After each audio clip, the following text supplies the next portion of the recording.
नमस्कार, आपण पाहत आहात A1 न्यूज महाराष्ट्रामध्ये सर्वांचे स्वागत आहे. चांदवड तालुक्यातील खडकओझर येथील प्रसिद्ध केद्राई माता मंदिर सध्या वादाच्या भोवऱ्यात सापडले आहे. श्रद्धेने दर्शनासाठी येणाऱ्या हजारो भाविकांना येथे अस्वच्छता, दूषित पाणी आणि जबरदस्तीने घेतल्या जाणाऱ्या देणगीचा सामना करावा लागत आहे. पाहुयात आमचा हा विशेष रिपोर्ट.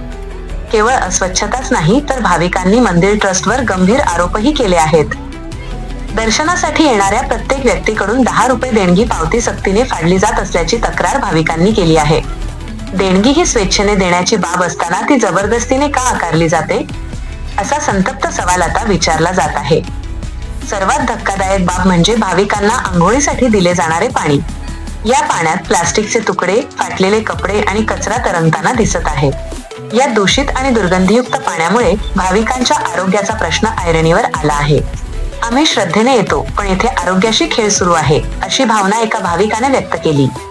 प्रशासनाने या प्रकरणाची तातडीने चौकशी करावी, मंदिर परिसर स्वच्छ करावा, शुद्ध पाणी उपलब्ध करून द्यावे आणि देणगी नावाखाली होणारी सक्ती थांबवावी, अशी मागणी आता जोर धरू लागली आहे. श्रद्धेच्या ठिकाणी येणाऱ्या भाविकांना किमान सुविधा आणि सन्मान मिळणे अपेक्षित आहे. आता या तक्रारींनंतर मंदिर ट्रस्ट आणि प्रशासन काय पाऊल उचलते हे पाहणे महत्त्वाचे ठरेल. सत्य, वेगवान आणि विश्वासार्ह बातम्यांसाठी A1 न्यूज महाराष्ट्र प्रतिनिधी नाना सांगळे, नाशिक.